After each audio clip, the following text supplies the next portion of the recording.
We had a better week this week. So far. How we doing?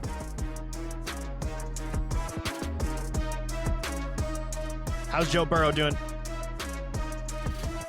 Oh, my toe.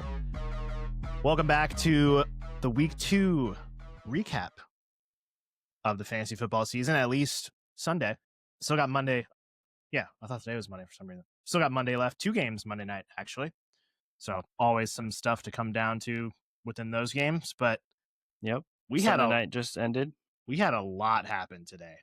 A little more fireworks, I think, from the NFL teams this week as far as scoring versus last week. But here we are. I'm Eli. He's Matt. We're going to go through the matchups in our fantasy league and go through the games from today as well. We got not as many injuries as last week, but definitely one big one and a couple semi-big ones. I was going to say, well, you got some board bets on there. It could be pretty big. I was actually looking at that right before we started, and I was like, ooh, I got BTJ versus Puka. That was like the one that stood out to me. Obviously Fields, but how you doing? Sunday night? Good. Got your Niners hat on? Back to work tomorrow. Niners got the win? Yeah, 2-0. Mac Jones looked good. Just did the job. Go to New Orleans, Ran the system. Made some field goals. All right. So the weekly recap, fantasy matchups. We'll talk about injuries for a second. Matt apparently has made a game for me that we will play. New segment. Yeah, right after we talk about the matchups. So we'll see what that is. And then once again, we'll talk about some waiver pickups. And I've really thought about this too much, Jim. I'll be honest with you. I know you Waivers? Yeah, I know you put a lot into you did the show doc, so I'll be kind of reading this for the first time with you. But yeah, I think it was just subjective. I haven't really looked at my team yet and really decided on of the waiver guys I put in there. Mm-hmm. So we'll probably be feeling the same. We're going through the same feelings as we talk about it. Shout out. I forgot. Our field. Oh, yeah. Shout out me swag guy. I was literally going to put that in the doc so I don't forget. Yeah. Shout out Louis. Oh, yeah. And Louis. Yeah. Yeah, we finally got a little decoration here. Got a little football field. Hell yeah. So if you got nothing, we'll get right into it. With the first matchup, we got Big J versus the chef. The chef is cooking again. Just another day at the office for Thub. Looking at this, just shaking my head. Lamar Jackson. I think there was a slow start to that game, but he eventually ended up with a good line. Yeah, was it 4 tutties? 4 touchdowns, 225 yards, 19 for 29. 4 tutties to frickin' who? Yeah, to randos. What was it? 2 to that random guy. Quintez Walker. The other 2. Oh, Tylen Wallace and Hopkins. Yeah, Lamar is just... I would like to see from when he got drafted, just these points that he's gotten over the last 5 years or so. I want to see how that stacks up against like any other 5 consecutive years. Or maybe Allen. I'm sure they're both up there, but I think I said this last week. Allen didn't have a good game today, but those 2 guys, you did. I was thinking about that. Shout out you against the Jets. He has not been good historically, but Lamar and Allen. To be fair, he didn't really need to be, but yeah. Yeah, in a 1 quarterback league, like they might deserve to go in like the second round. Yeah. Damn near end of the first, because they just make that much of a difference. Like obviously Thub has Saquon too, but I mean, I play in a standard league, 12 teams. Let me just look real quick, actually. I want to say they usually go, I think ADP usually has them like the 3rd or 4th, but I'm pretty sure they're gone by like 2nd or 3rd round. Right. Yeah, Josh Allen went 2nd round in my standard league, and then Lamar went next round. So did Jaden. So, yeah, that might just start creeping into the 1st round. Yeah, no, they're literally insane. But once again, Thub's team went off. Looks like he's gonna get the dub against Big J. unfortunate day for John because he had some great performances, but he had Fields leave the game pretty early with a concussion, which sucks. But going back to Thub's team, Lamar, great. Saquon had the same exact score, I think, as he had the first Same week. one, just he got Scored the job again. done. Scored again. Yeah, nothing, no fireworks yet from Saquon, but they're probably coming at some point. James Cook, new contract. 132 Looks yards. great. Like I said when we were doing our mock drafts, and he was one of my favorite players from last year going into this year too. He's just one of the most fun running backs to watch. Just the way he runs around and can make big plays happen. And now, since pretty much he has, like, versus 2 years ago when he scored only 2 touchdowns, and then he had like 18 last year. It's just they've found his role, and basically when they get in on the goal line, it's either him or Allen, and that's pretty much it. Like, yeah, one of them was like a 1 yard. I don't remember his other touchdown, but yeah, I mean 132 yards. It was over 20 carries. It was going the other way. It was like I think it was like a 30-yarder or something, and he'd like a quick cut in the middle and like spun away from someone and went to the. Yeah, I mean there's a lot of running backs out there. When you see them, they're fun to watch. I mean, just watching Bijan tonight, he had that like 4-yard gain. Yeah, he's sick. But 3 cuts in that same run. The shiftiness. It's just like, damn. Amon-Ra St. Brown. Holy shit, Lions. I told you not to worry. 3. Welcome home, Ben Johnson. Yeah. Hold this L. Yeah, they look great. I think the Packers are just that good on defense. That's my takeaway from what we have seen so far. Yeah, I mean, we last time we were on air or we were talking here, it was before the Thursday night game. So, yeah, they made Jaden look pedestrian. It was okay. I mean, he was just under duress the whole game. Like when he was running, it wasn't like running for yards. It was running for his life type of thing. So that's my takeaway for the Lions. Amon-Ra had a great game. What did he finish with? 115 yards, 3 touchdowns, 9 catches. Lamar plays Green Bay this year. I'm not sure when, but that'll be a fun matchup. I think it's like I could check, Jim. I think it's like end of the year. That's championship week 17. We'll worry about that when we get there. But just those 4 performances alone basically did it for Thub. Sutton had 1 point. Shout out Cortland Sutton. Didn't need him. Take a rest week. Jake Ferguson, 9 catches, 12 targets. Dak did throw the ball 50-plus times, so they had to go somewhere. But right off the waiver wire, he was one of the guys that we brought up last week as a replacement for Kittle owners. And I should have went harder for him. And potentially Brock Bowers owners. But no, when that Dallas offense is clicking, Ferg is involved. Yeah, as long as Dak's there and healthy, I think Ferg is a very likable target for Dak. We've got Keenan and Geno left, and then we talked about, I mentioned the Niners. They took care of business in New Orleans with their defense, and then John's team, Fields, just put up a 30-burger last week. Kind of sucked, and then we all talked him up, and then I don't even know when he left. It was the first quarter, I think, or second half. Oh, it was the second half? Yeah. And he only had that many points? He was terrible. Oh, shit. I didn't remember that. The Jets were bad. Yeah.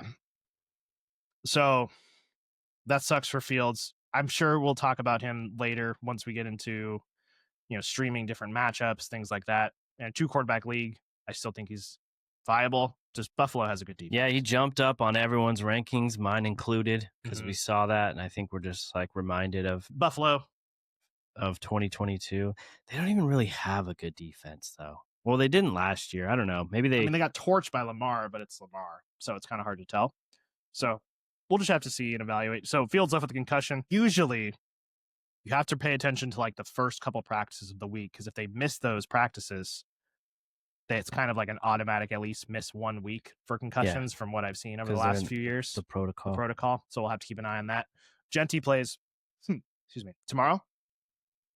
Travion Henderson. Let me see his line. Yeah, so the blurb we got, I want to say it was like Friday, was that the snap counts are going to look different this weekend. We didn't get a chance to actually look at the snap counts. I know Gibson was barely involved, but he's the one that scored the kickoff touchdown. Ramondre 11 for 54, Gibson 5 for 27, Travion Henderson 3 for 10. And Henderson had 2 catches for 30 yards, but Ramondre had 5 for 88. Yeah, he had that one like 40-yarder. So we once again with the rookie running backs, we know this is coming at some point, but this was a great week for Ramondre. But just keep holding on to him. Maybe we'll evaluate if he's going to be just a flex option going forward, or if you can still stick him in as one of your top 2 running backs. Because obviously he was a higher pick than Harvey or Caleb Johnson or any of those guys that went a little bit later. It's also tough too. Like if you don't see, I mean, he is a rookie. I guess that's fair. So you can't really hold it too much against him. But the first 2 matchups, you got the Raiders and the Dolphins, like very easier defenses, and you would think if they start to play harder teams that Vrabel's going to go with probably even though Ramondre's had fumbling issues, but I would imagine he would go with him because he's not a vet, but been there longer. He's probably trusts him more. So it's tough to see. They do have Carolina creeping up in 2 weeks, so we'll see that week if it looks any different. But yeah, I don't know. I think you just hold on to him and then potentially look for a different option on your bench, depending on either the matchup or if you're in a PPR league. I mean, John doesn't really have much. Well, he's got Bill. He's got 4 more rookies on the bench. That's a conversation for sure. Bill or Henderson for the next weeks, the foreseeable weeks. Dylan Sampson on the bench. That was a touchdown at the very end of the game. And he wasn't really doing shit before that. Yeah, and Judkin's back. It already looks like. Yeah. This might have been the last week to play Sampson. Maybe. I don't know about that. Well, you're not going to be excited to play. I wouldn't play him in any non-PPR just because of the – yeah, you may be right. Just because of the offense. Because he had 3 targets today, and that was his touchdown. Mm-hmm. I think it was a receiving touchdown. Mm-hmm. Malik Neighbors. Holy shit. The Giants. This was an insane game. Yeah. This lasted a long time, too. Enough for you to go downstairs and do something, me to go get lunch and come back. They went overtime. Dallas ended up getting the win. They ended up tying it with an Aubrey 64-yard field goal in regulation. And then it went back and forth in overtime, just punt. Sick touchdown. And Neighbors just, I mean, Wilson, too. Wilson was incredible. We're probably not going to talk about him that much, maybe at the end. But yeah, we'll sneak him in. But yeah, Neighbors is a G for sure. Always a huge deep play threat. And with Wilson there, I mean, if anything, Wilson just helps that potential with him because Wilson is always airing it out. One of the best deep balls. Sam Laporta did not get in on the fun, of course, this week. That's tough. You see 52 points, 5 touchdowns, I think, from Goff. Yeah, Goff had 5. And then the other tight end scored Wright, Brock Wright. That's tough if you're a Laporta owner. Yeah, it sucks, but you're still going to throw. If anything, this sucks that he only scored 4 points, but I think it's probably an encouraging sign to see the Lions go out there and do what they've been doing for the last couple of years if you have Laporta. So you feel even more confident to throw him back in there.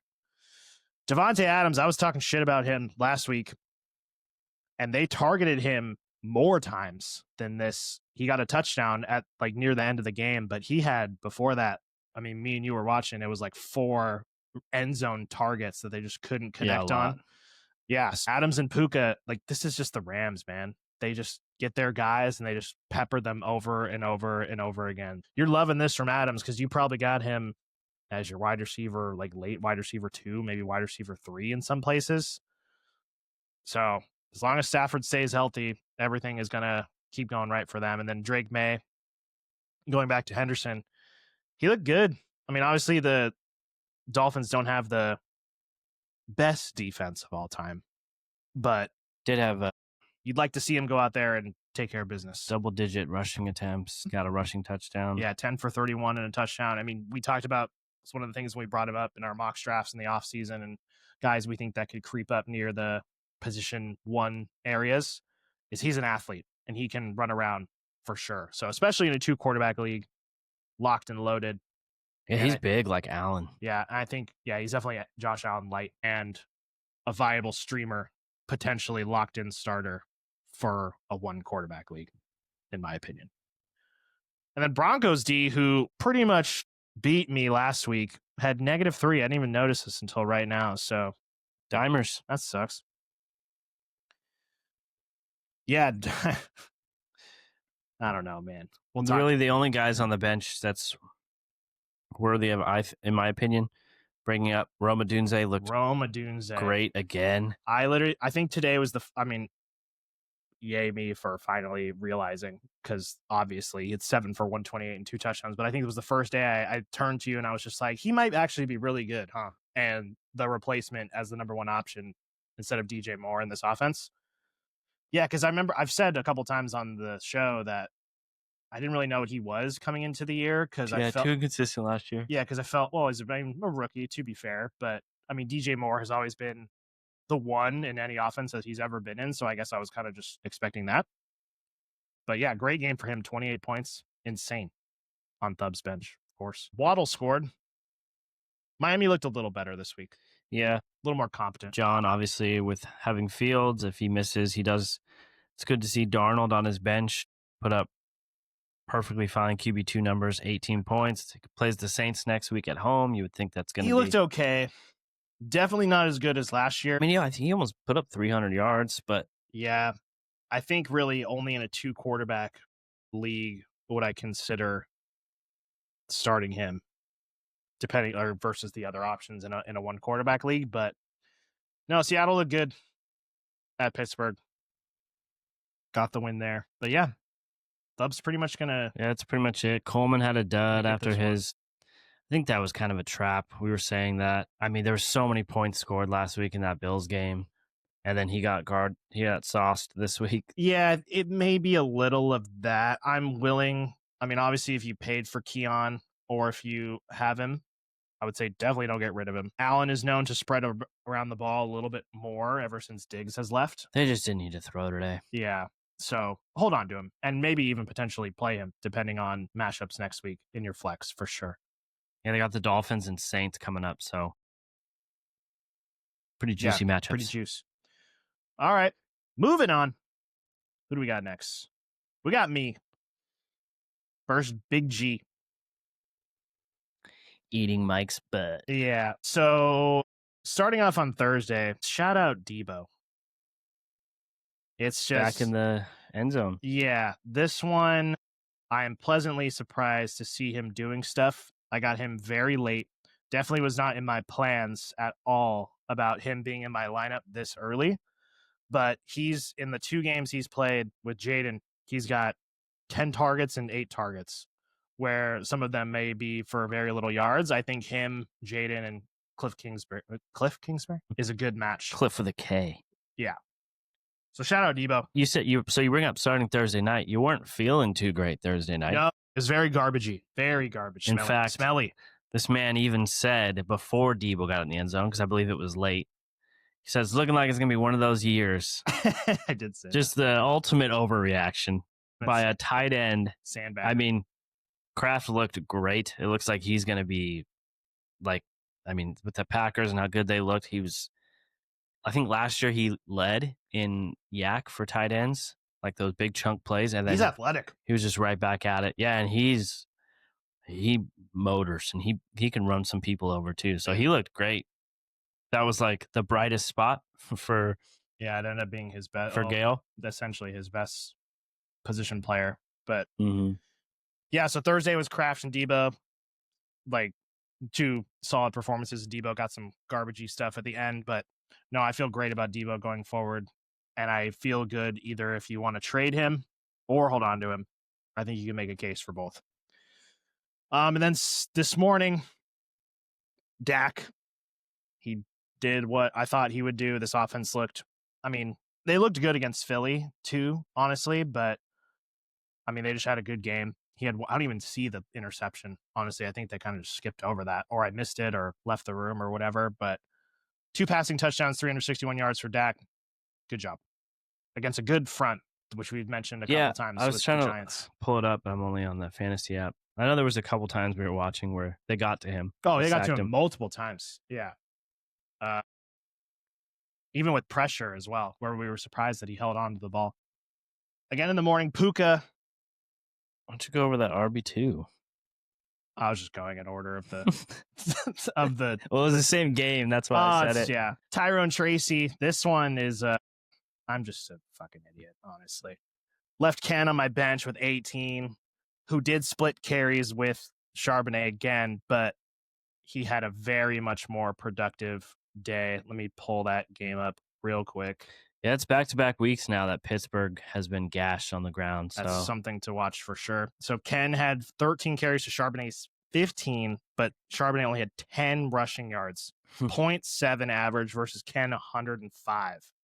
And he got his touchdown very late. This is when the game was pretty much over already. it's a good run. Yeah, it was a good run. It was like third and either goal or 20 from like the I think it was 20 third and yards out. goal. Yeah, from 20 yards And out, they and he ran just it. ran it in.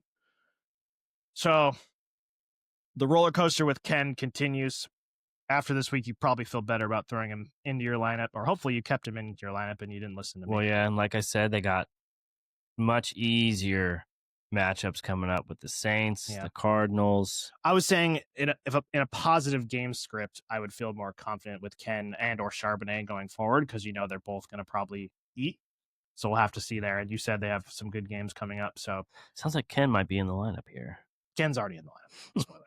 And yeah, with Tracy, there was a lot more Scadaboo this week. Yeah, that was out of nowhere. He had Tracy started the game. He had. Well, no, I remember I told you it was actually Singletary.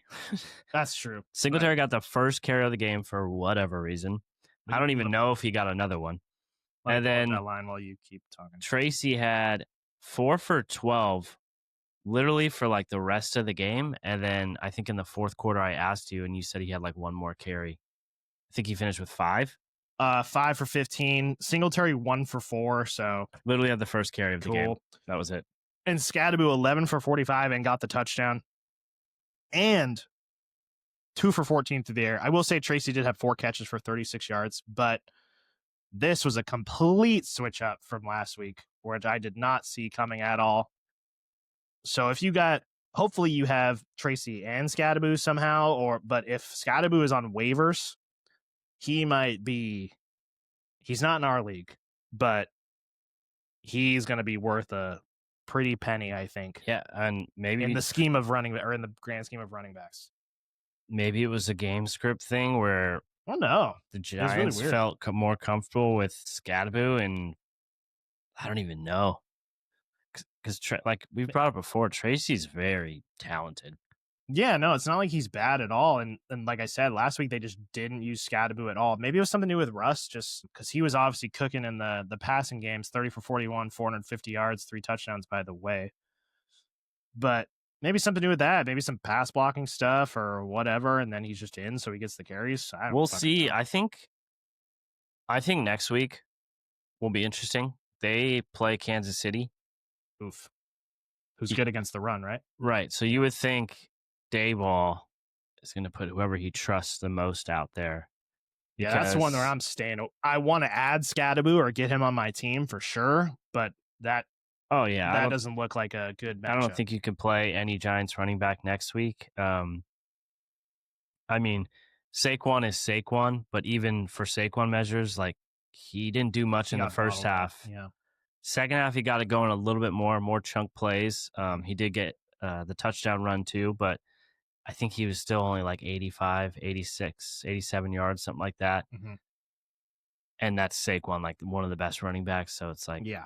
But I'm just curious to see who goes out there, because you would think they're going to put out there who they probably trust the most, because it's... Yeah, we'll just have to watch that one and see. I wouldn't be excited to start Scadaboo or Tracy next week. Yeah.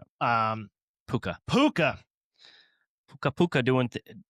he had the rushing touchdown, which was insane. Yeah, along with 8 for 91, and then he had a casual 4th and 1 carry that took 45 end around to the house. Yeah, Jim. I don't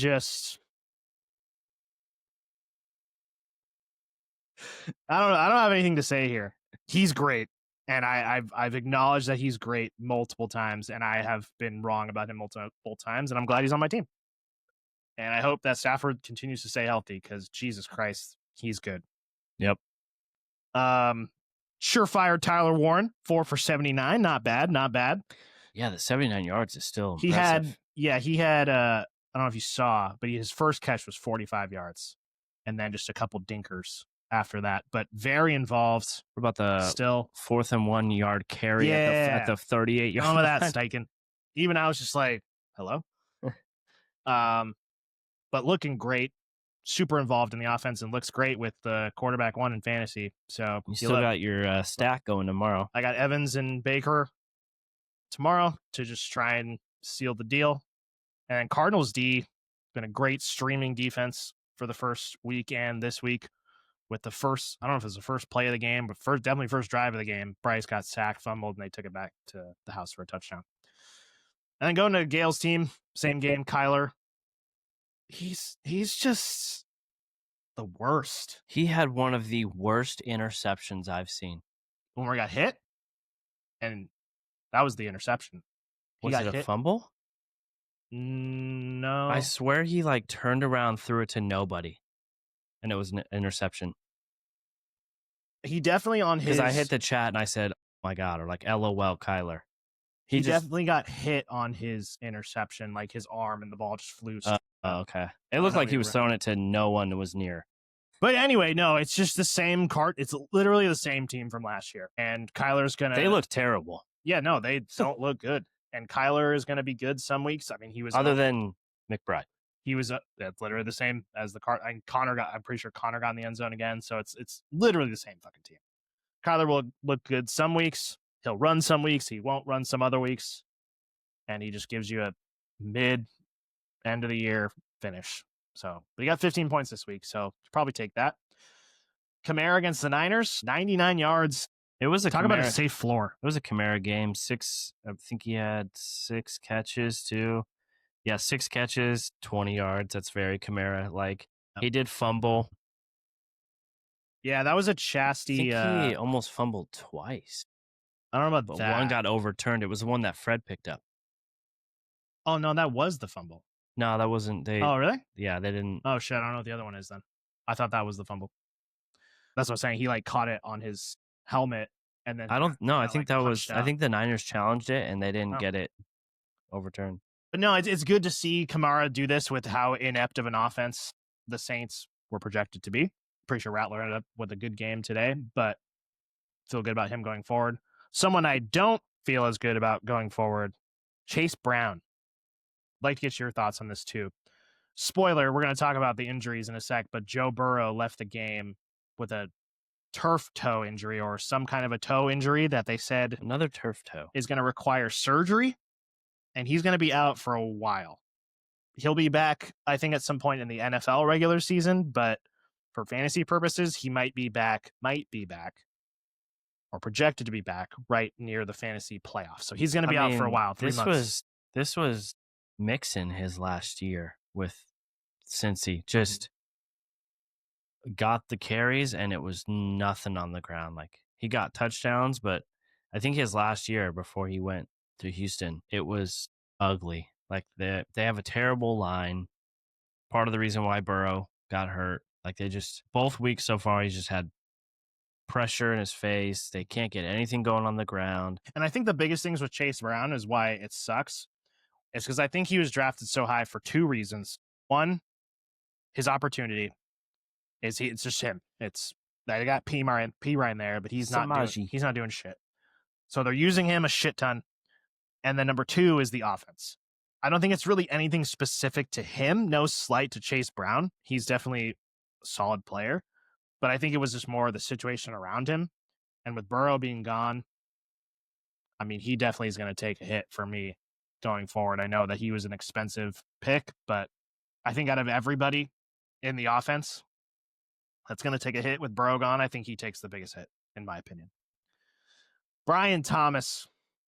This is a conversation to be had now, I think. This is your boy. I brought this up to you earlier.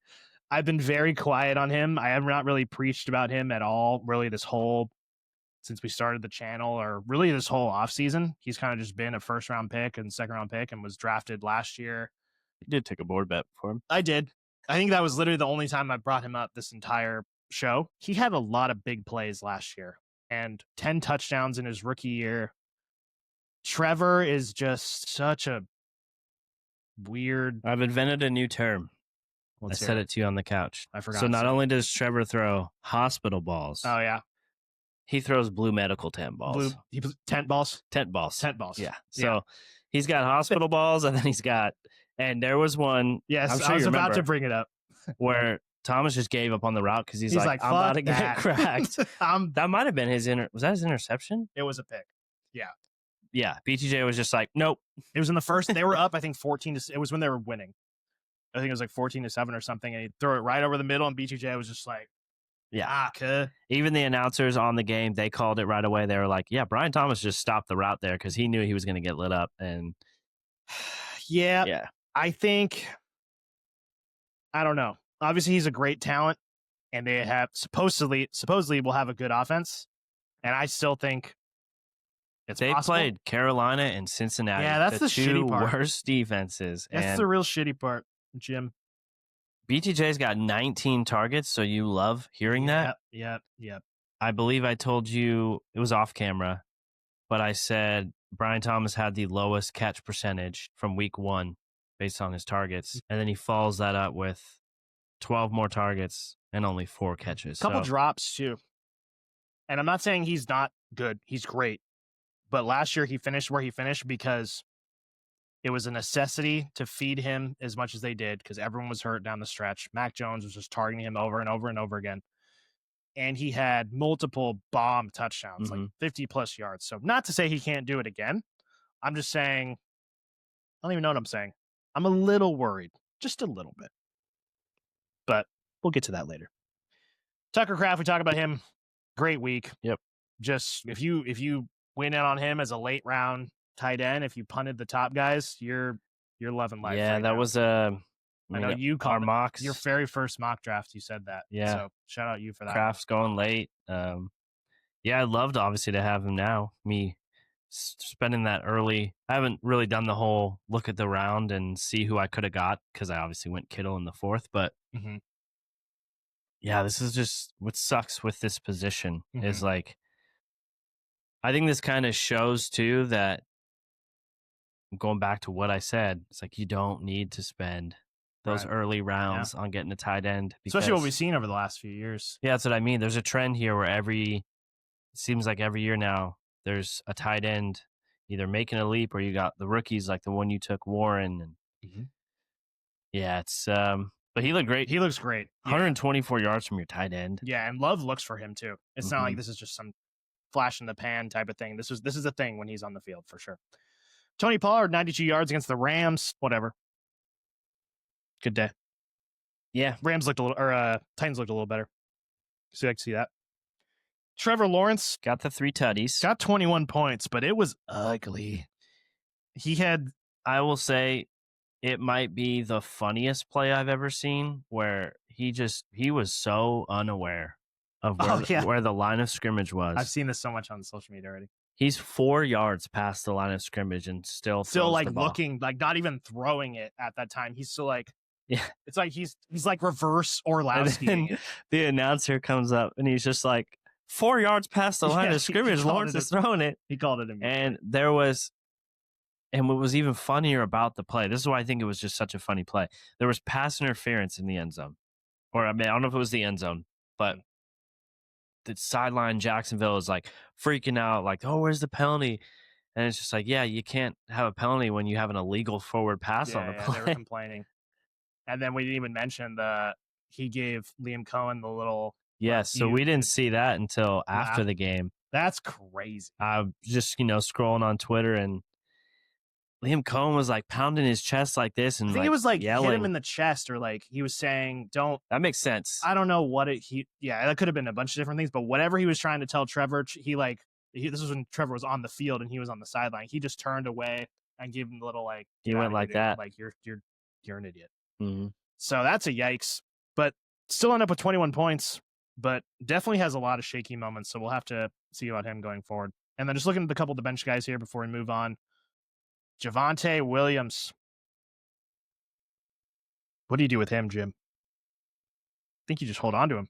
I think he gets all the work. I think you play him. Yeah, you might play him now. He might have not played him either of these weeks, but he's got a couple of those guys on his bench. So I think I mean, Warren looked good. Looks good. J-Mo had 2 catches for 101 yards and a touchdown. Were those his only 2 targets? Oh, he had 4 targets. That's a classic J-Mo game. And then my bench is absolutely dog shit besides Ken, so nothing really to talk about there. Harvey and Golden are just still zeros. Don't put him in yet, but don't get rid of him. Dude, that's so weird. I'm literally looking at your team. The Seahawks defense point total just went up 6 points to 14. That's weird. Yeah, I'm literally looking and the score updated because I said to you earlier, I was just like, yeah. And if you click on their name, it says they have 8 points on their like the team, but then when you look at the scoreboard, it says they have 14. It's probably because they added in that. They probably added in that touch. It's probably like a glitch. That touchdown, that freaking Caleb Johnson, right? Because it's like a return. Yeah, it's like maybe it's fumble. I don't know. I think it would depend on if it's a fumble or not. Yeah, if he touches it, that's a point. I think he did. Then that should be defensive points. If he didn't touch it, it should be a. I'm kick pretty sure on touchdown. the stream they said he touched it. Yeah, I don't know if that was ever confirmed or what. Yeah, we didn't even bring that play up, but I talk about Trevor Lawrence and one of the funnier plays. That might be one of the worst plays I've ever seen. Yeah, and it comes from a rookie on a kickoff, goes to grab it. Caleb Johnson. Yeah, the rookie Caleb Johnson. He misses it. I think it nicked his on the kickoff fingertips, and then he looks at it, and because fuck it. It does like a. I don't want to go get it. It hits the nose of the football, and then it starts to shoot forward, and he's just like, "Oh, it's probably just going to go out of bounds." At least that's what I think he probably was thinking. And then he just goes away, and some Seattle guy comes running in and grabs it. Even the announcers were just like, "You got to go get that ball." Yeah, that was ridiculous. So I'm pretty much, I think, going to lock this one up. We'll see how the Monday night games shake up. I got locked it up. Baker and Mike Evans, and he's got Nico. Not saying anything. He's up 15. So whistle sounds, Jim. All right, who we got next? We got Rick Poppy versus Poppy. Another Kev stinker. Just in another stinker, just stanking it up. Burrow's already got the doubtful. God, Rick, if you're watching this somehow, I'm sorry, man. This sucks. 2 years in a row, Rick's first round pick just is not going to do shit for him this year. Allegedly. We'll see what happens with Burrow, but pretty much from what we've read today, it's going to happen that he's going to be out for a while, I guess. Got the touchdown to Chase. He's got Dimers on the bench. Who knows, man? Yeah, so he had Burrow, so that sucks. Going to be up without him for a while. Devon Achane literally doesn't matter rushing, receiving yards. He's going to get the job done with Tua.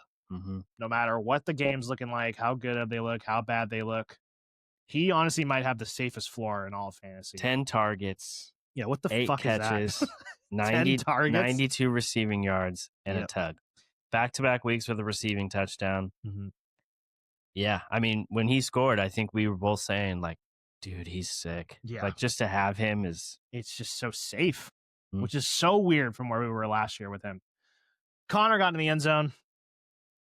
Didn't look good again. Didn't really look good. Like, he did have a couple good runs. They used Trey Benson a lot more this year, I will say that. He did have a couple good runs, but, like... He's good around the goal line. That's his thing. There was I remember watching the game, too, and he was frustrated because it's like... He had, like, a nice chunk run, and it seemed like he wanted, like he looked at the sideline, and he, went like that, and he, screamed, like keep giving me the ball. I'm assuming he meant, like, keep giving me the rock. Relax, James. I mean, only 11 attempts on the ground. We thought this was going to be a juice matchup. Back-to-back weeks, we thought it'd be a juice matchup. I think I took him back-to-back weeks in my DK lineup, and just it's different so far. I mean, on the season, only 26 touches, mm-hmm. where, like, there was probably weeks last year where he got that in 1 week. Yeah. So, well, yeah. Well, they're using Benson a lot more. I Yeah. think that's kind of it. Connor's slowly. I mean, he's older, and Benson slowly. So they're getting more to a committee, but same old Cardinals. Terry, we talked about Thursday night game a little bit. He's still ramping up, and this happened last year as a former Terry owner. Yeah, he didn't. So that Thursday night game, he didn't have I think most of these were in the fourth quarter. To be honest. A couple garbage. I think he had 2 on the last drive. 2 catches out of his 5 on the last drive. Yeah, 9 targets, but like I said, this just Green Bay was. Yeah, that's what I was gonna say. Is I think Let's see next week when they play the Raiders. The Manders play the Raiders. Yeah, we'll see about that. But the Packers might be a sit all your guys at all costs, unless you have like a superstar, like one of the best guys. But I mean, yeah, unless it also just depends on like where you drafted him. Yeah, for sure. Justin Jefferson, 3 for 81. Yeah, I told you last week. Yeah, you said it last week. You're a little scared. McCarthy definitely looked worse. You have to play him, but yeah, just you got to temper the. Yeah, we were waiting for the McCarthy, what he did last week, because he looked terrible in both halves in these last 2 weeks. But last week he really had some fireworks in the second fourth half, quarter, but didn't really do anything at his home opener, which sucks. Against a beatable defense. So yeah, maybe not. I don't know. Yeah, Baker struggled a little bit against them. Yeah. So I mean, he got the three tugs, but he only had like 100 whatever yards, right? He was struggling in the first half, I think. And then, I mean, Bucky didn't do shit on the ground. And then tonight, I don't think Minnesota did anything on the ground. Not as much as they probably wanted to. But with Jefferson, you're still going to play him. Just keep an eye on, if you're watching the games, I don't even know. You're going to keep throwing him in there. But maybe temper your expectations a little bit from where you drafted. Definitely that. I don't know, man. If we see this a couple more. Mm-hmm. No, I might be getting there with you. We'll see. I mean, McCarthy if you want to be ballsy and throw out a trade, you might get some people where before if this keeps going and his value dips. Yep. I think I still need to see more of McCarthy. Especially it's Rick's keeper, so it's different. Oh, yeah, definitely for this Rick. specific. But if you're in a situation like Rick and it's not a keeper league or he's not one of your keepers, and obviously Rick's facing potentially, obviously depends on what happens to Stroud tomorrow, but if he goes down 0-4, it's just like, oh man, and your best player's not doing it. It's a tough feeling and look. Yeah, so definitely temper your expectations a little bit. I think McCarthy has had some moments, but he's had some bad plays. And it's to be expected. It's his first year playing, so got to be patient. Trey McBride, hell yeah, brother. Yep. Just keep throwing him out there. Solid. 6 for 78, just another T McBee game. DK Metcalf, only 3 catches for 20 yards, but he got the touchdown. And the touchdown was... What targets did he have? Touchdown was what? It was good, right? It was impressive on DK's behalf. Yeah. Box score. You just click on game log. 6 targets. Oh, okay. It shows targets in the thing? Yeah, just click on game log. You're right. Yeah, so 7 and 6 targets. I definitely thought that number would be higher. I was about to say, yeah. I think we expect a little bit more there from the target department. I mean, where you probably drafted DK. Wide receiver 2. Is, maybe 3 for some people. 2 for some, 3 for some. As a wide receiver 3, I think he's doing wide receiver 3 things. Like around double digits is a floor enough for flex. I wouldn't feel comfortable any higher than that. Yeah. It's a flex or not for me. And then Ravens D. They just kick the shit out of Cleveland. Yeah. It's pretty much just as simple as that. Yeah. So with that being said, from one stinker score to another, I think we need to talk about the Eagles. Yep. Jalen Hurts, A.J. Brown combined for 15. A.J. Brown 5 for 27. I looked at you at some point and I was like, what's A.J. Brown doing? And you were like, well, you've got a couple catches. I looked, he had 1 for 7. So it's like, and his other catch was sick. His second catch was one-handed catch that was like a 5-yard catch. But I think I missed more of this game visually than I wanted to. I might have been going in and out of the room. I was watching it downstairs. Yeah, no, ugly. What's going on? Just what's going on, Jalen? Yeah, 101 passing yards, and he got the tush push touchdown. But they don't. Something seems off with them. Don't know what it is, Jim. Yeah, it's also a good defense though. I mean, KC is not a pushover, and then who'd they play the first week? Dallas. Well, Russ just lit them up, so I think it's that's like part of it is like I mean, week 1 is week 1. We've said it multiple times now that like teams just there's never those firework Yeah, it takes a little that bit. you want in week 1, but like to see how Philly looked against Dallas Yeah, to see how the Giants and look. to see what 37-year-old Russell Wilson looks against Dallas a week later. Yeah. It's like, hold up. okay. It should be the opposite. Yeah. Yeah, so obviously Jalen, you're throwing him in every week still. I mean, this is a terrible game for him. He still ended up with 10 points somehow because he got the tush push. But A.J. Brown, you were not in on A.J. Brown.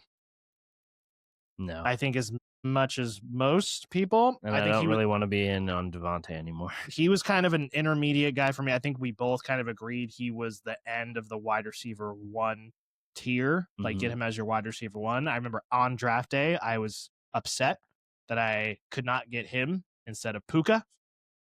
Obviously, we're here now. But for A.J. Brown, what do you do with him? Do you just keep rolling him out there, or do you try and package him in a trade to get someone else? Like maybe him and someone else to get a piece, or like maybe another piece, just a 2-for-2 swap. I think he's probably one of the biggest question marks for me right now on what to do as far as keep, trade, cut. Yeah, if give him more time. If I'm Kevin, he's got Hurts. Don't need to listen to anything I say. He's got Hurts, so that's I'm gonna talk on the negative side of that. Like, to have a stack obviously is great, but I don't think I'd want this stack. I don't know. I'd rather get. I mean, you could for sure trade him. It's just his value is low right now, so you'd have to package him with someone else to get one guy or two guys and just be done with him. Or you hold on to him and keep putting him in your lineup. That's the shitty part, where you're just hoping at some point that they'll turn it around, which they probably will. I don't know.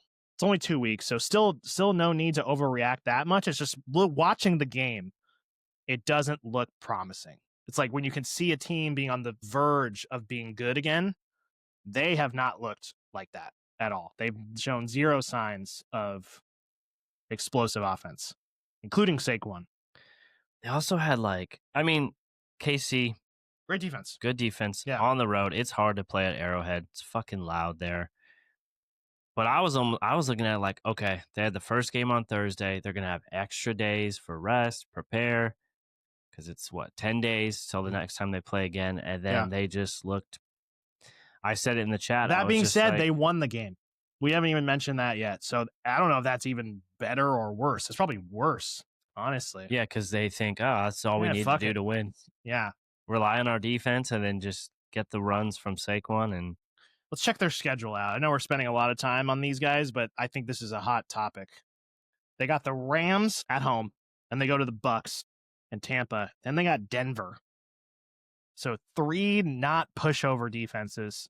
And then they got the Giants, which we don't think is a pushover defense. So the next 4 weeks, I don't know. There's not really any favorable Goddard matchups. This week too. We thought there would be extra to go around, and there's just less to go around. I said it in our chat. I was like, oh yeah, like Devontae really eats when Goddard's not in the lineup, and it's just like they did not pass. I think it doesn't hurt. So what I would do, last thing we'll say, doesn't hurt to throw some feelers out there. Like, what are other people thinking about A.J. Brown right now? Maybe throw a couple of feelers out there. It's not like you have to accept them or anything, but it's only been 2 weeks. They're probably going to turn around at some point. But if you have an eye on someone else, maybe someone else that's starting out slow. I don't know anyone off the top of my head right now, but someone else. BTJ. Sure. Who would you rather have? I'd rather have BTJ. Okay. After everything I just said about them. I don't know what's up with Cortland Sutton. No. I can't do that. BTJ, though, is for sure. Not now. Definitely not now. Maybe like 8 hours ago. Throw some feelers out there. See what everyone else is feeling about A.J. Brown.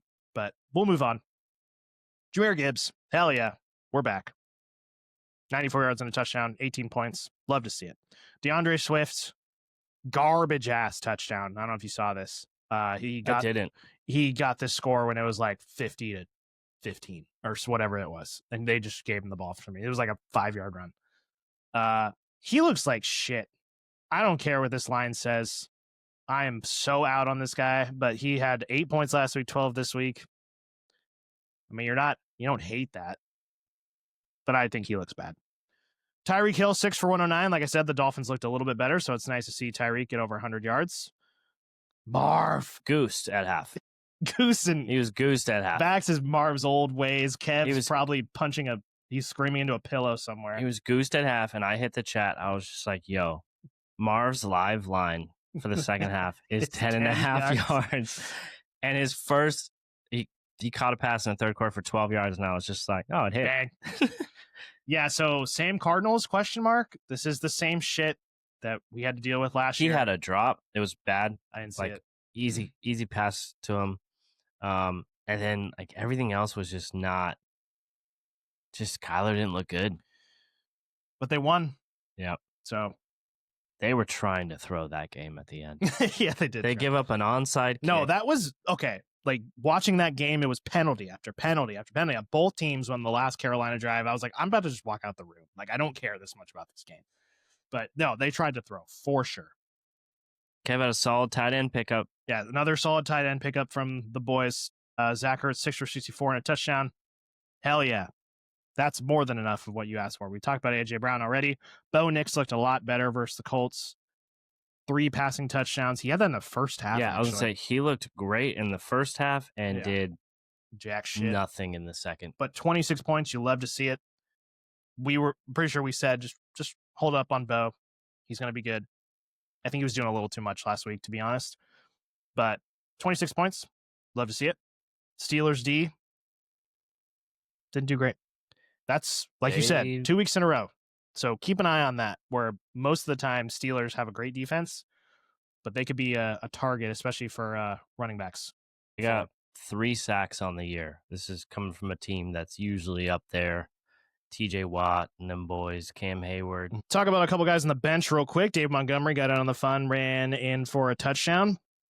Baby Bryce looked terrible in the first half, but ended up with 320 yards, 3 passing touchdowns. Yeah. They lost, but 24 points.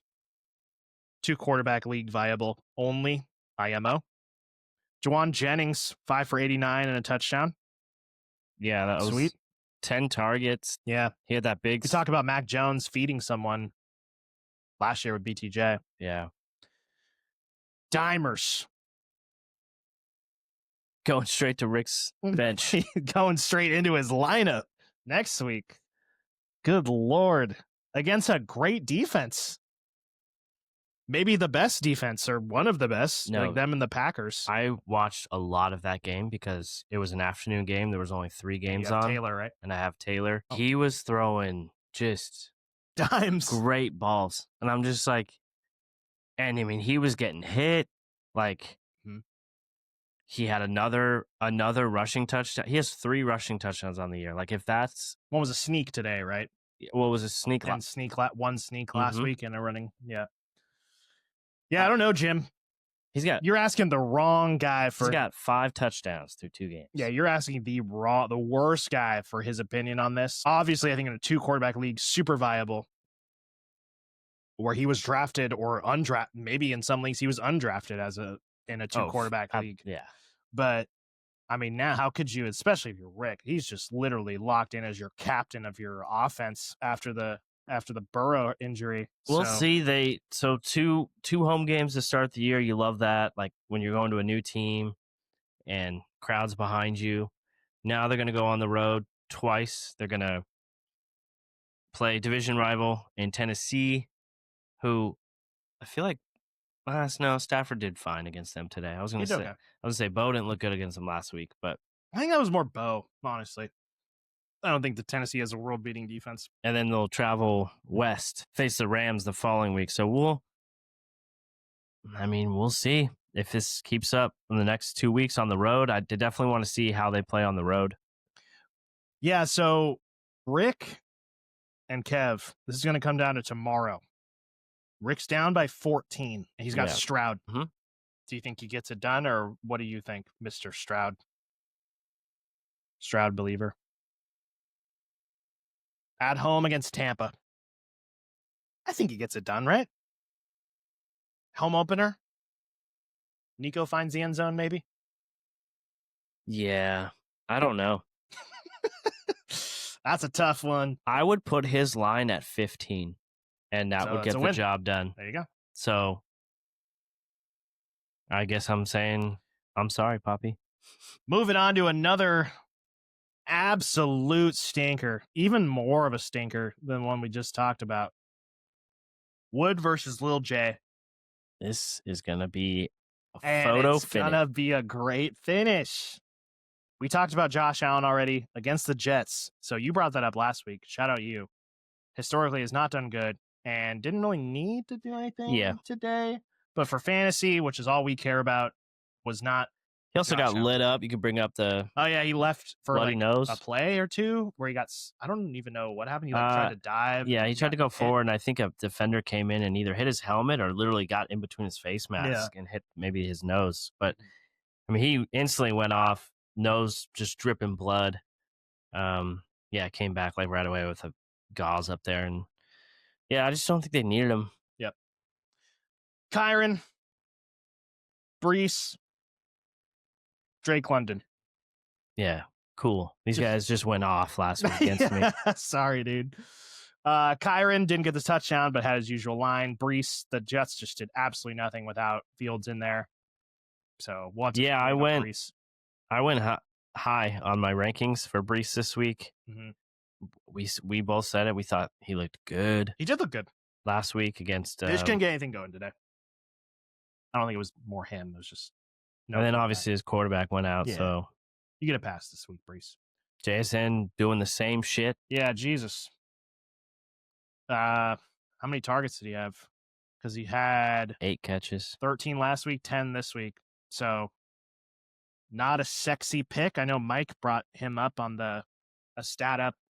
I think like him and Ladd had the same amount of points, but Ladd was going significantly higher or a little bit more higher in this year's Mike drafts. was way more in on JSN. Yeah. So, and Eric obviously was too. So he's as a wide receiver 1, where maybe if you went double running back early, you're loving that so far. And in most cases, he might be your 2. Yeah. Travis Kelce, sure. In the world of tight ends, 4 for 61. It's fine. Nothing really else needs to be said about that. ETN, 71 yards on the ground and receiving touchdown. Got it done again. Yeah, this is going to be a hit, Jim, I think. For how bad this, or just weird the Jacksonville situation looks with all these different things happening.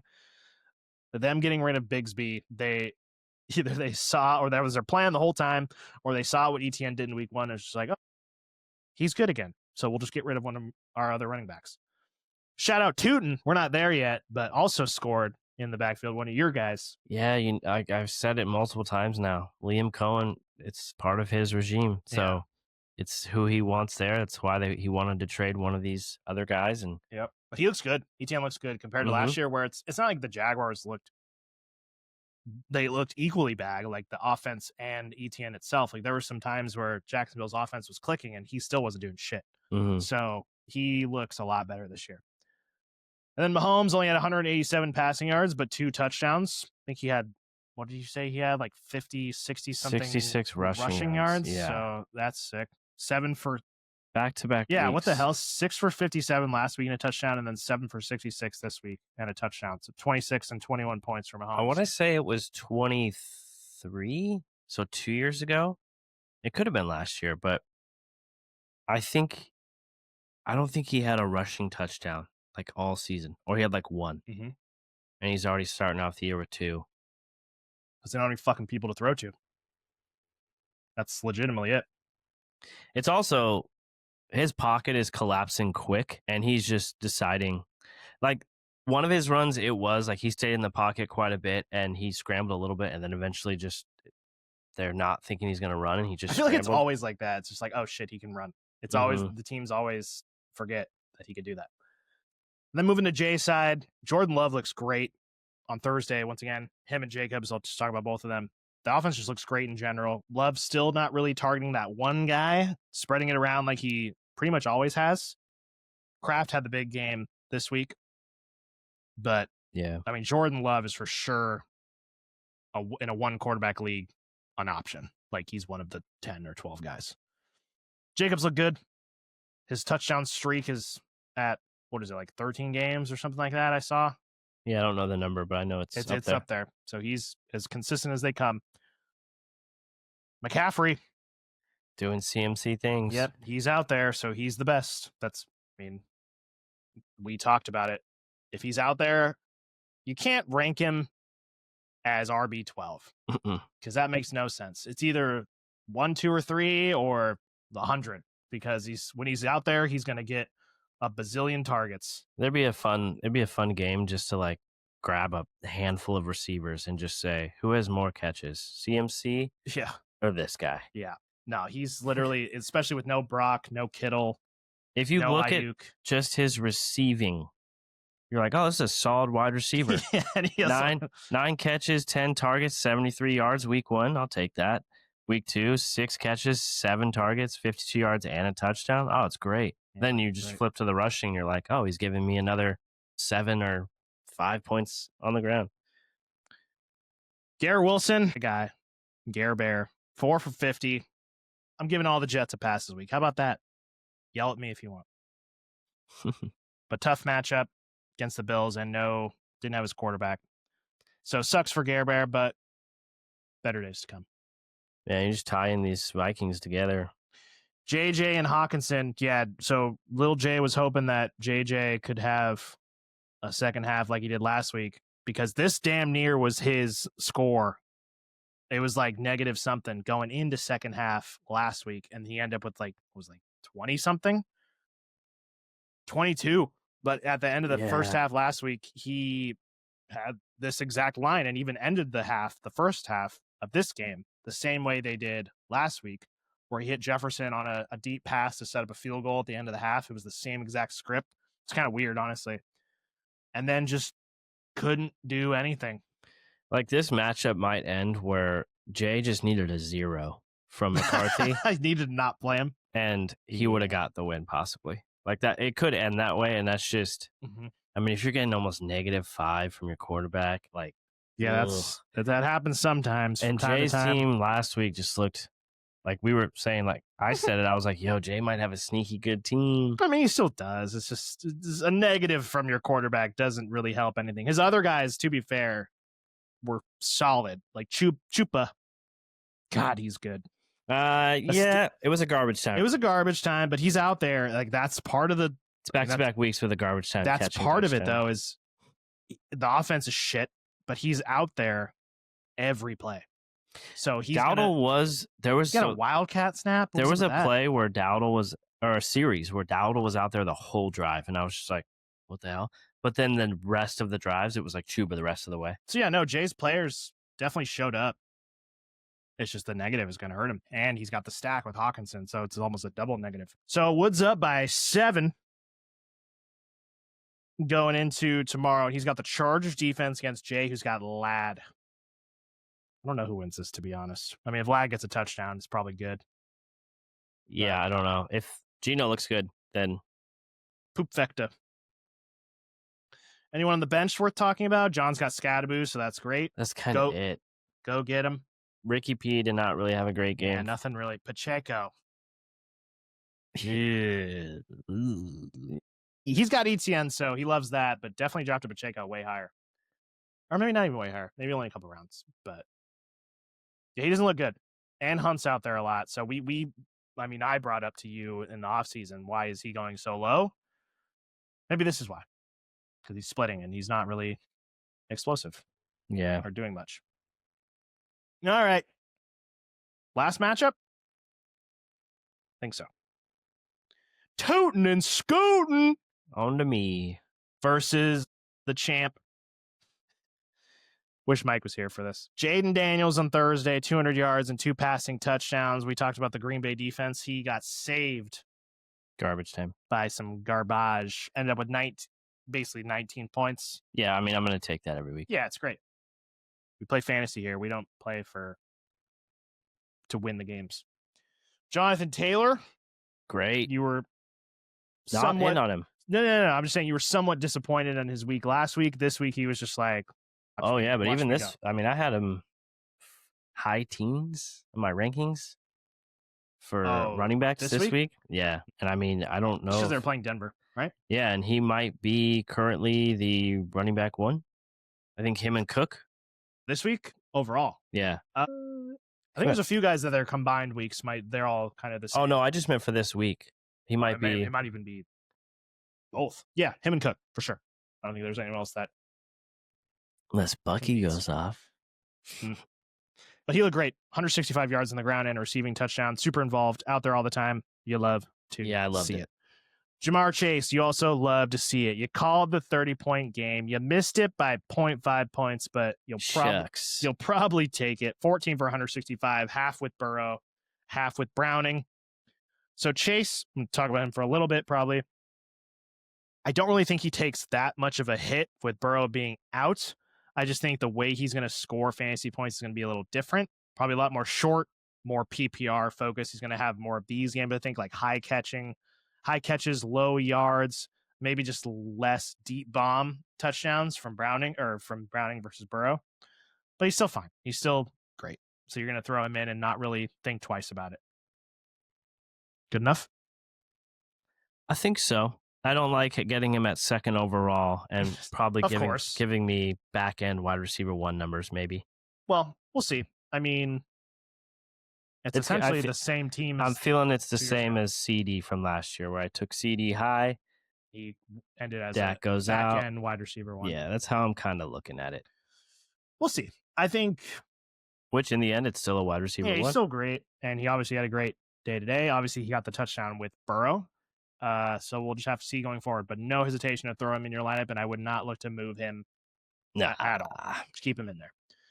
Devonta Smith, 4 for 53. We talked about Philly a lot, and it's basically affecting everyone. It's not like one person is reaping the benefits of these things happening in Philly. So what are you doing with him going forward? You're going to move him to the bench? You're going to throw him back out there? What's your fee? TBD. We'll see what the hell happens with Worthy. He was freaking apparently in play or potentially in play to play this week. So TBD. Hunter Henry, a whiff on the waiver wire. Big whiff. Yeah, we talked about him as a guy to bring up. He had a lot of targets last week. Just didn't. I mean, the team scored 33 points. I think one of them was a kick return though. Yeah. Just couldn't get on the fun. This is typical from a tight end, to be honest. Even the best ones will sometimes goose like this. It's, him, Ertz, Ferg, Fannin. Yep. That's what happens. Just missed on my tight end. Should have went harder on the guys that I have said in the past I like. Ferg. Yeah, Ferg looked good and involved. Hollywood Brown, 5 for 30 against the Eagles. Another bad waiver pickup. Yeah, I mean, we knew going into this week that he was going to be a Band-Aid pickup. It's not like he's a season-long guy. I think we knew that kind of going in. But you are the worthy owner, so I think a little more valuable to you than others. I might be shopping receivers. Yep. I think last week, looking at the 2-game scope is, like we said, the game plan kind of went to shit last week, and they were just like, fuck it, someone needs to catch the ball. So clearly they didn't want to involve him as much this game. But, yeah, I don't know. I don't think you can probably throw him back out there next week, to be honest, if it's me. So we'll see. Definitely a lot of options for you there, especially with Worthy, and you got a couple of guys on your bench as well. And then Stafford looked good. I mean, this is just honestly great value from where you got him. 298 yards, 2 passing touchdowns. This is just the Rams when they're all healthy and clicking, and McVay and Stafford and their top weapons are in. This is an outcome. 3 points approaching halftime too, so definitely got it going later. Yeah, especially in a good matchup. Love throwing him in there. So you are looking pretty good. You got Bucky left. You got 115 points. Let's talk about Mike's team, who had too many guys left. Had a stinker with the King. Just did absolutely nothing. Yeah. Lamar just did everything. That Browns defense is very scary for fantasy purposes. I feel like weird shit always happens in games with them, especially in Cleveland. Or no, it was in Baltimore. It was at home. Yeah. So, no, it's just Cleveland. Some weird shit always happens. So, sucks for King owners. CD and Tet had solid games. Yeah, good. Ted looked good. Ted looked great. He actually had an insane catch. Mhm. Did you see it? Mhm. That didn't count on the sideline. Little Yeah, one-hander. he's good. So you're definitely feeling good about throwing him going forward. Yeah, so Mike has Herbert, Hampton, Bowers, and Igbuka still to go with a 70-ish point deficit. Mm-hmm. So you still can't really say anything yet, but you'll know soon enough. And Caleb, Yeah, this whoopsie, is the whoopsie daisy. I think I said on the last show, I was like, because the same game, I was like, I like Goff at home versus the Bears versus Caleb against the I think his Lions. thought process was Caleb would be trailing, would need to throw more. Yeah, trailing by a lot, Jim. And I think Goff was I've brought this up in the past about the Lions. They don't give a fuck Yeah, they don't how give much a they're shit. winning by. Yeah. Goff was still throwing in the fourth quarter. Yeah, no, they're mother effers. They just don't care.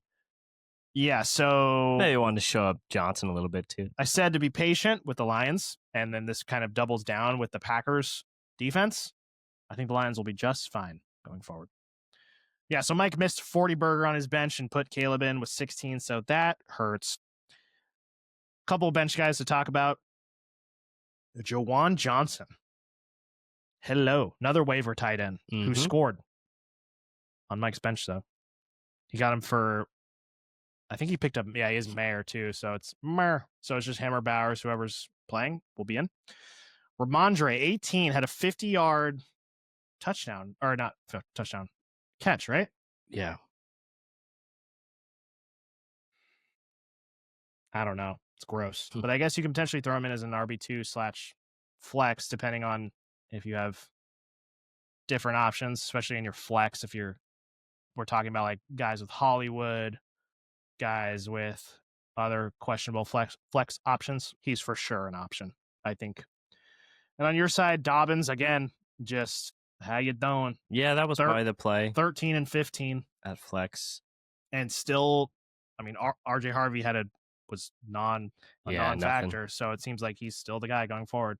Shaheed scored and Tootin scored, so you have to see that. You got some options, but you got definitely a couple lineup decisions to figure out, and we're gonna have to wait and see what happens Monday night. Gotta wait late. 2 games. 7 p.m. kickoff on the West Coast. Love it. 10 p.m. on the East Coast. Hate it for East Coasters. But that's all the matchups. We'll briefly go over the injuries. So we talked about Burrow. He's going to be out for a while, 3 months. Chase Brown, downgrade. Jamar Chase, he's fine. Just might be scoring a little bit differently. T. Higgins, I think, will take a little bit of a hit as well. That's my thoughts. I don't know if you have anything to kind of add on to that, but. No, not necessarily. I do wonder if. Do you agree with Chase Brown? Yes, but I do wonder if, kind of, because I do think that could be a kind of a security blanket for a Browning, but yeah, quick little passes. Potentially with a lesser value or lesser skilled quarterback there, I wonder if that means that they're going to be needing to throw later in the game. Yeah, than it would be if Burrow was out there. So that I could see both. I mean, I don't care how many picks you're throwing out there, but if you're involving my guys, that's all I care about. Justin Fields left with a concussion, so he probably will miss next week, if I would guess, but should be back out there for week 4. So this might take a hit to Garrett Wilson and Breece Hall for next week. So we will preview that on the preview coming out Thursday. So be aware of that. Mm-hmm. Brock Purdy obviously missed this week, but he also will miss next week, allegedly, deemed unlikely to play after missing the game today. But the Niners look good. So yeah, that doesn't change too much unless you're a Purdy owner. Yeah. And then Aaron Jones, we threw this in as we were getting ready to record, left tonight's game with a hamstring injury, which is not good for an older running back. Yeah. You mentioned it to me. I wasn't watching the game, obviously, getting Ari ready for bedtime. But when I came back up here, I think the reporter did say he's on the sideline, no helmet on, but he was walking around the sideline. Like, it didn't seem like it was too serious. Yeah. But we'll see. I mean, they were also down 20. Like, you're really going to put him back out there? Yeah. Another thing to monitor. We'll talk about on Thursday. And then Cowboys, they signed Jadeveon Clowney right after the game. So. Yeah, that was just funny. Hell yeah, Jerry. Probably just doing Jerry things. Yeah. All right. So what do you got for me here? You ready? Yeah. All right. So before we get into waivers, I'm going to kind of go over guys that should be owned, or at least on the ESPN platform. They're a little bit higher owned than the waiver guys. So we're going to do a little segment.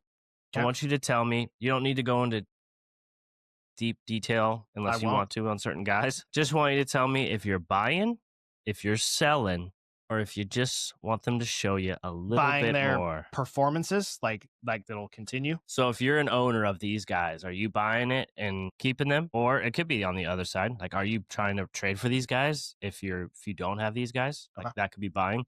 And then definitely if you're an owner, sell high. Are you selling high on these guys now? Like you don't think it's gonna last? Or if you just want to sit tight and see a little bit more before you make a decision on it. So we'll start with quarterbacks. We got 4 of them. I'm just going to list them out. I'm not going to go one by one. I'll just list you all 4. You can go one by one and just give me your answer. So we got Drake May, Jared Goff, Caleb Williams, Jordan Love. Obviously, like I said, these guys should mostly be, well, some of these guys might be owned in like maybe Drake May in like a 1 quarterback league, but in our specific league, obviously 2 quarterback leagues, these guys are all mostly owned. You give me. Okay. 2 quarterbacks, 2 quarterback leagues. Obviously, I want all these guys. I don't think any of them deserve to be traded. I don't think any of them deserve to be cut. I think these guys are all very matchup dependent. I would rank them in this order: Love, Goff, May, Caleb. I would keep Love. I feel like it looks very comfortable in that offense. I don't really think if you can really trade him for that much because he's not a sexy name. He's more of a guy that just goes out there and produces. So definitely hold on to him. May and Goff, if you have them, once again, I don't think you could trade them, but I think they're more of in the streaming candidate. I mean, I've brought this up with Goff before, where hopefully if you have Goff, you have also someone else on your team, or you're either streaming. You don't think May would be a good trade? You don't think you get value for him? In a 1 quarterback league, I don't think so. Oh, I meant 2. In a 2 quarterback league, yes, absolutely. I think you can package him with someone and get a package back, depending on what you want. And then so for 1 quarterback leagues, or any of these guys, are you willing to start in 1 quarterback leagues? Love. Just Love? Yes, for sure. I think I would play the matchups with Drake May and Goff, especially with Goff at home. I've brought this up a couple times when we talked about values for quarterbacks in one of our first episodes. Goff at home, pretty much against anyone, I would love to play. Yeah. But if not, perfectly fine either putting him on the bench or picking someone else up like Caleb off the waiver wire if he has a solid matchup instead of Goff on the road, maybe against Green Bay, for example, or someone else where he can just completely shit himself. Yes.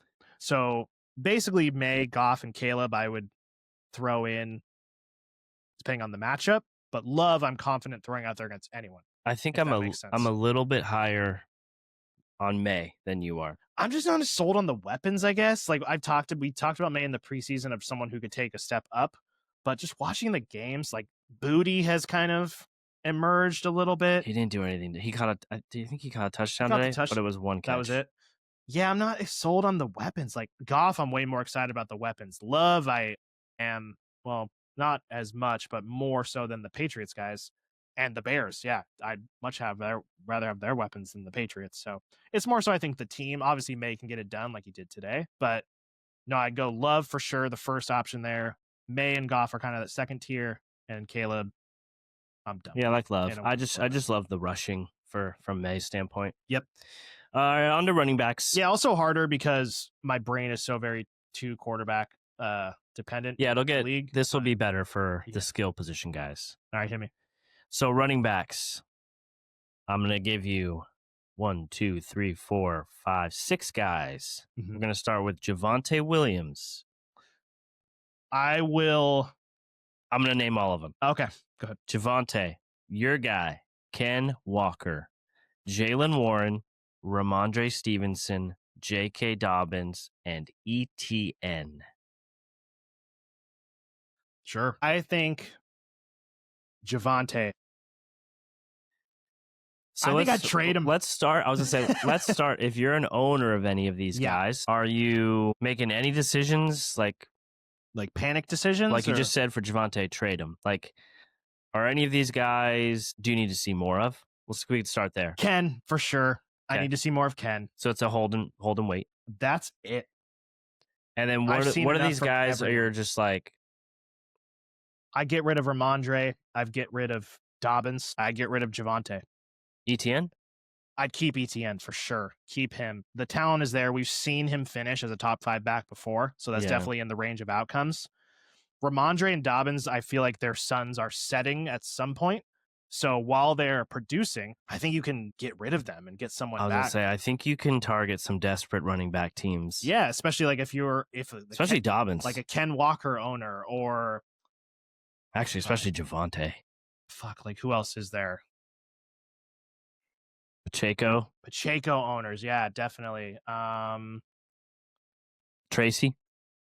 Nah, I mean he's not really relied on Travion Henderson owners for sure. DeAndre Swift owners. I mean, he's been okay, but not amazing.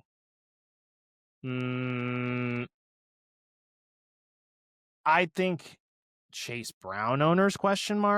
Yeah, there's a little value to be had there, and I think there's only I brought this up multiple times. Is there's only so many games I think you can play Ramondre and Dobbins that you can cash in on them now. Maybe if you're a worthy owner, or like go find the worthy owner, someone that needs help or something, like maybe a flex play. So just look around the league and see who, like, what everyone's doing in their flex, or like what their running back situation is. I think those guys you can get rid of while the value is high. Warren is an interesting one because I don't think his job is what I'm trying to say. His job is safe, I think. From what we've seen so far, after that Caleb Johnson from what we've seen so far, I don't think Caleb Johnson is just where Gainwell's been out there more. Yeah, before the season, if you would have asked me, I think that would have been the same deal with Ramondre and J.K. Dobbins. But no, I would hold on to Jaylen Warren for sure. I think he's a solid flex option. Javonte, this might be stupid, but yeah, I would trade him. I think you could get something for him. I think I believe in this Dallas offense to not be as run focused as it has been. I mean, fucking Miles Sanders scored today. So that might be one where out of all these, I feel pretty good, except Javonte might be stupid, but I think you can cash in on him. And Ken, you have to keep. You can't trade him right now because his value is low. And actually his value is probably a little bit higher today. Yeah. No, his talent is too good. I'm going to back that again. And I think him and Charbonnet can coexist. Okay. On to the receivers. Got some guys where I feel like I know where you're going to go with some of them. Okay. So we got Rome Odunze and his hot start. Juwan Jennings after today's performance. Deebo Samuel, your guy. Cooper Kupp, Rashid Shaheed. So are you buying Odunze's start? Yes. Okay. Absolutely. I was wrong. I don't know if I was wrong or right about him. I just didn't really know about him. So you think he is him? Yes. I think he is the clear one in this offense. Okay. Are you buying Deebo's start? I am, but I would look to trade him, and I might look to trade him, and he's on my team. I think that one might be stupid too. It might fall into the Javonte category, but I mean, Deebo has not had a great history of staying on the field. And so there could be an opportunity to cash that in. He's had one season where he was a top 5 receiver, and the rest have just been whatever. But also all with the Niners and not with Kingsbury and Daniels and being a second option to Terry. I think he's in a great situation, but I think his value is at an all-time high, and it's not going to get any higher on it. Like, how could it get higher? So as a late round pick where maybe you can cash in, I might try that. But that could be stupid too. And these other 3 guys, I have a feeling where you're going with at least 2 of them. One of them I'm curious to see what you think. Jennings, Kupp, Shaheed, are you buying their performances from today? No. All 3 got in the end zone? No. All 3 higher targets? No. Okay. No. I think I'm interested to see Juwan, just because. Out of necessity? Ricky P kind of took a step back without Purdy, and then Juwan got 9 targets today. Mm-hmm. That's really the only one. Cooper Kupp. I mean, I think he had like 9 targets, but it's JSN. Okay, so Rome. Keep Rome. I'm not upset if you keep Debo, but I think he's a clear trade away candidate. Yeah, I think I'm a sell high there. On Debo? Yeah. Yeah. Because this might be his highest value. Mm-hmm. So makes sense. All right, move on to waivers. Not really as many exciting names, in my opinion, as there was last week. And last week wasn't even that exciting. IMO. Quarterbacks. Yeah, why don't we just... So I put these guys in here, obviously. Basically everyone that's available. Guys who had good weeks. Yeah. If there's a guy on this list that you see, why don't you can name them and then Sure. just pick one guy to talk about. Russell Wilson, Dimers, Bryce, Spencer Rattler, Mac Jones, Trevor Lawrence, Jake Browning, new Bengals quarterback again, Matt Stafford, Tua, and Sam Darnold. I mean, you really... You going with... you just can't look away from what Dimers is doing. Yeah. And it just hurts to my fucking core. It hurts to just have this idiot doing well. But I mean, he's got to be the... Wilson, I'm not... That was so weird. He was cooking. I mean, yes. Yeah, it's like you can't look away from those two guys. Bryce, unlimited. Fuck Bryce. Unlimited. I am just the least not a believer in Bryce. Rattler, no. Mac Jones, no. Trevor, I mean, he had 20-something points today, so keep Trevor if you have him. I think, once again, if you're looking at trade candidates, you can't trade him right now because his value is just whatever, and he looks bad. I think better days are ahead there. Browning, I'm not excited about. Like Brown, so if you're a Burrow owner. In a... Right, 2 quarterback league. In a 1 quarterback league, absolutely not. Yeah. No, I'd rather have someone else. If you're Rick here, let's just use Rick for example. I mean, Rick has Dimers. So in a world where Rick never had Dimers, say Burrow was his ultimate first round pick, he was like, I don't need a backup quarterback, and he had his QB2. Are you just going straight to Browning? Because in our specific league, I know we got Rattler there, Mac Jones is there, and Russ is there. And Russ. Wow. I think that becomes a conversation of Browning versus Russ. And I think for Rick, he needs to get Browning for sure. Because Russ could look awful next week. And his time is coming at some point. So that is a Band-Aid pick. He needs to get Browning because that's the season-long play. He needs to have a season-long option because Rick only has... Let me just scoot to his team real quick. Mitch Stroud. He's got Burrow, Stroud, and Dimers. Yeah, so even if he didn't have Dimers, he needs to go get Browning, and then Russ would be his second option because Russ will be done at some point, I think, this year. Yeah, I don't know what the fuck that was today. That was a flash in the pan. Probably not going to happen again. It will not happen again. So I would go Browning if I'm Rick, and then Russ. If I'm not Rick, and I'm just looking at any of these guys, if I have Burrow, you're going to hate me for this, but I still think Trevor has some value. I don't disagree with that. Yeah, it's just if you're comparing him to these guys, like him and Stafford, you could probably mix and match. That's the only other guy I would say. You can mix and match against matchups. And then nobody else. 1 quarterback. Is it just Dimers? Yeah, I think right now he's the top guy out of all these names, which is just absolutely disgusting to say. And then I think it's Russ, Trevor, Stafford, and Tua are like a combined foursome of playing the matchups. Where do you put Dimers in those buy, sell, show me more quarterbacks with Drake May, Goff, Caleb, and Love? I mean, if you have him in a 1 quarterback league, get fucking rid of him for sure. Yeah. Or just where do you rank him among those guys? Oh, amongst May, Goff, Caleb, and Love? Yeah. He's in the May and Goff. So he's still right under Love? Yeah, I'll put Love above him still. I'm not completely sold. Although I will say it is insane that he went out and did that today against Denver. Yeah. So he looked good. I don't know what to really take from that, to be honest. He has now entered the realm of, for me, he is now viable. How about that? And now I can think about him. Sounds good. Yeah. So running backs. Yeah, it's only like 3. Tootin' scooting into your lineup, maybe. Possibly. Possibly. Possibly. Cam Scadaboo and Quishon Judkins. So there was no running backs last week. Well, this week, Judkins is probably all over the board in all of leagues that we see. Yeah. So he might be on someone's team drafted hella early.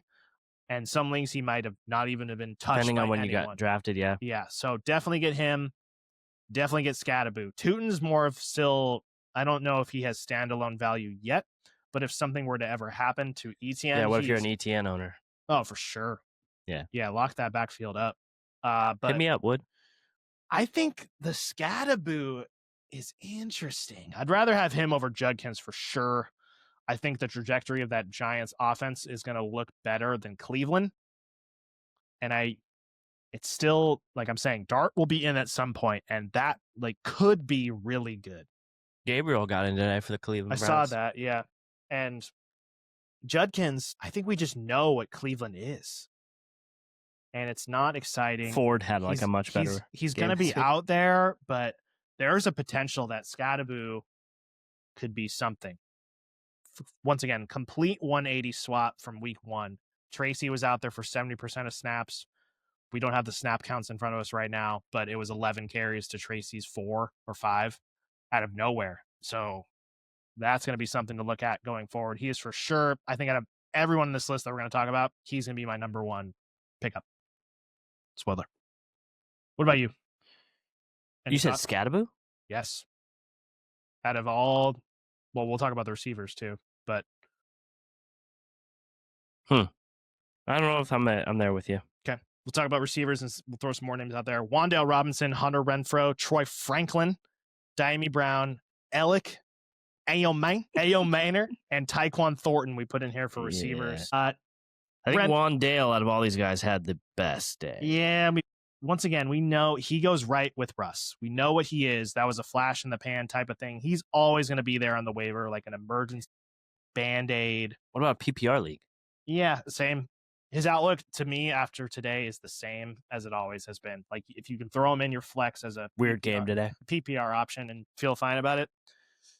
Renfro, absolutely not. Diami Brown, absolutely not. Tyquan Thornton is interesting. He kind of goes into the Shaheed category for me of just a flex option to pick up on your waiver. And maybe if you're a huge underdog and you're trying for a home run play and needs to get like a massive score, I maybe want him over someone with a lower floor. But I think Troy Franklin and Ayo Mang. I think Franklin had like a bunch of targets, no? Yeah, he did. And what happened to Sutton? Boy Sutton. I pull this shit up really quick. Would you play Tyquan Thornton or Devontae Smith now? Asking for a friend. Where the hell are the fucking Pack or the Broncos? Jim? Afternoon game? Bro. Oh, here there. Stupid. Okay. Box score. Had a carry for 11 yards, 8 for 89 and a touchdown, 9 targets. What the hell is that about? And Mims got in the end zone. Yeah, 2 for 24 for Mims.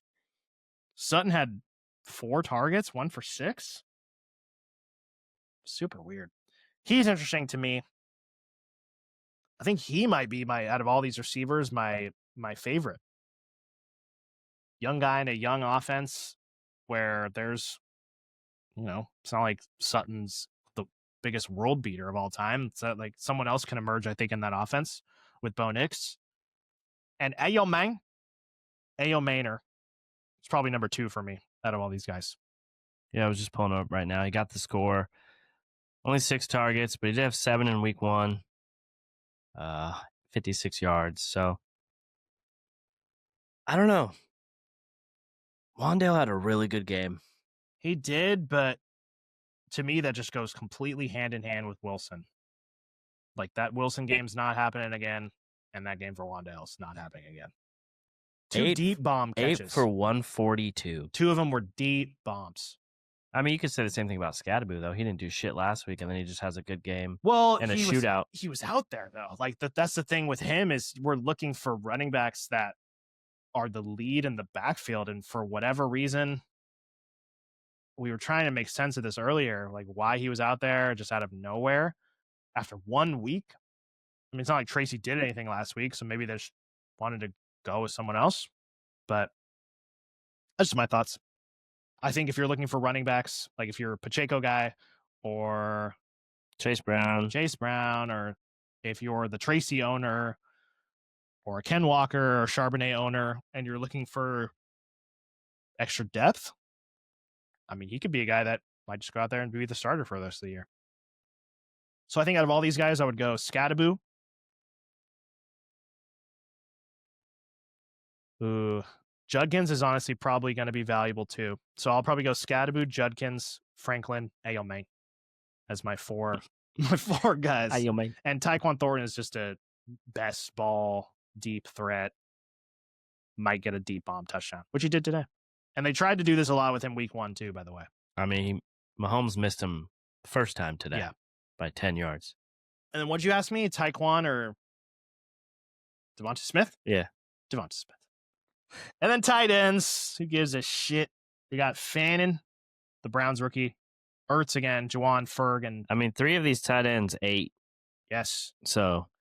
Juwan is interesting. I talked very grossly about him last week, but there's he's involved. Targets up for grabs in that offense. I think Ertz, if you have Jaden, he's more enticing. Ferg, I think, is the best standalone guy out of all these guys. Yeah. And then Sanders, the guy from the Panthers. What's his first name? Jatavion. I'm out on all Panthers, too. Yeah, he had a good game today. Just give him a shout out. Shout out you, Jatavion. Where's he at here? 9 targets, 7 for 54. Yeah. And then Fannin, the guy that kind of had he's still a bunch of targets in week 1, comes back and 5 for 48. Yeah, PPR, he's solid. Yeah, that's what I mean, like a PPR tight end. I think the best offense out of all these, or the best outlook for any of these guys, is Ferg. Yeah. And Ertz. Like, this is the best offenses. So if you want a chance at a touchdown, we saw with Ertz on Thursday. Give me Juwan. Really? Okay. Yeah. He's involved, He's man. athletic. He's big. He's involved. I think, didn't he score? He scored, I don't know about last week. I think he did. Oh, no, he just had 11 targets, 8 for 76. Just 11 targets. So, yeah, that's my thoughts. I don't know if you wanted to talk about, or what would you be? What would your top 3 be? Let's see. Not the tight ends, but more so the receivers and running backs. I think Judkins, for me, Brown's going to be, like, they're going to be passing a lot. And I think he was involved today in both, if you want to pull that up. But I think he was, hey, man, I mean, Sampson caught the touchdown, but I think Judkins also caught a couple passes. Could be wrong, but I will tell you. Judkins at 10 for 61, Ford 6 for 31, Sampson 4 for 6. And receiving, Judkins 3 for 10, Sampson 3 for 13. Yeah, but Ford 5 for 23. Yeah, so Flacco's targeting everyone. I mean, he's throwing it 45 they're times. losing the entire game, so that probably has a factor, but I would probably go, I like Judkins. Man, it's hard to ignore what Troy Franklin did. He looked good. No, I mean, I think out of all the receivers, he's my number 1 guy, for sure. Just that offense. I'm not as excited about Ayome just because he's on the Titans. But if he emerges as a little connection there, though, with Cam. Rookie to rookie. I'd probably go Judkins, Franklin, and then probably Scadaboo, just because, like you were saying, we're in need of running backs, and if you can get a lead running back, and an offense that I'm not ignoring Wandale's day. I just think 142 yards is impressive. A lot. Yeah, no, it's 2 deep bombs, Wilson, whatever the fuck he did today, that's just not going to happen again. So yeah, he's going to be a PPR option for sure. I mean, in most leagues, especially, people are going to see that stat that day, and they're going to be like, "Oh my god, I got to pick him up." Yeah. So you might not even get. I wouldn't spend a lot on him if that's what you're asking. I wouldn't either. But I'm just saying, I'm not ignoring it. Yep. That's it. That's all the waivers, and that's all the matchups. So we will be back on Thursday for a week 2 preview. See if Mike shows up. Yeah, after he was talking shit. If he beats me, I'm going to say he will. If I beat him, I'm going to say he doesn't. Yep. That's usually how it goes, but that is all we got. Good luck. If you got any Monday Night Miracles. I need Monday night production. You don't. Good luck, Kevin. Yeah, a lot of Monday night, so probably a lot of matchups coming down to those 2 games. Good luck, Kevin, but when you hear this, see if you got the luck. All right. I'm sorry, Ken Walker. You're in next week. Peace.